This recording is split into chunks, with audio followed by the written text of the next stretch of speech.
नमस्तुभ्यं चरिनिधि नमामि सरिता स्वामी। हे महासागर, मैं दशरथ पुत्र राम, आप मुझे और मेरे विशाल सेना को लंका जाने का मार्ग देने की कृपा करें। मैं आपकी आराधना जल और अन्न त्याग कर रहा हूँ। मेरी प्रार्थना स्वीकार करें।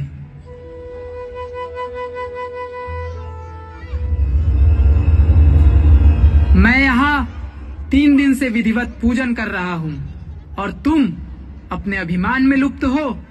तुम पर राम की प्रार्थना का कोई प्रभाव नहीं पड़ा। अब तुम मेरा क्रोध देखोगे। लक्ष्मण। जी भैया। तुम मेरा धनुष और बाण ले आओ।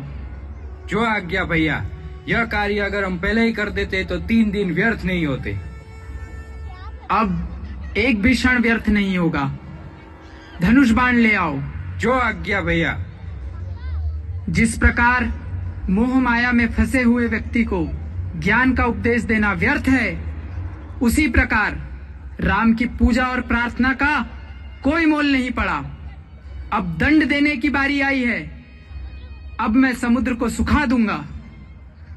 त्राहिमाम प्रभु, त्राहिमाम। क्षमा करे प्रभु, क्षमा करे।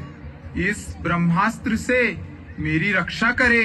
स्वामी, मैं एक सेवक की भांति आपकी शरण में आया हूँ। जैसे उचित समझे आज्ञा दे, मैं वही करूँगा। मेरी रक्षा करे प्रभु। अब तुम हमारी शरण में हो, परंतु हमें वह मार्ग बताओ जिससे हमारी सेना समुद्र पार कर सके और लंका पहुँच सके।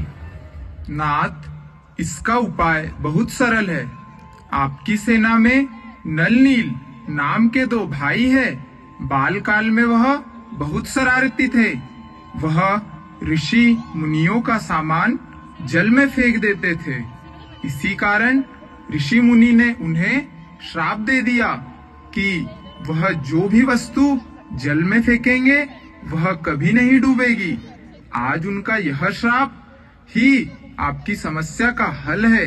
इसलिए समुद्र में पत्थर का सेतु बनाया जा सकता है।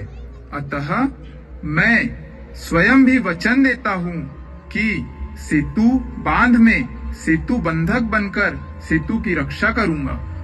समुद्र देवता, यह बाण अमोघ है। मैंने इसे धनुष पर धारण कर लिया है। अब इसे किस दिशा में छोड़ूं? प्रभु, उत्तर दिशा में। ठीक है। अब आज्ञा दे प्रभु। नल नील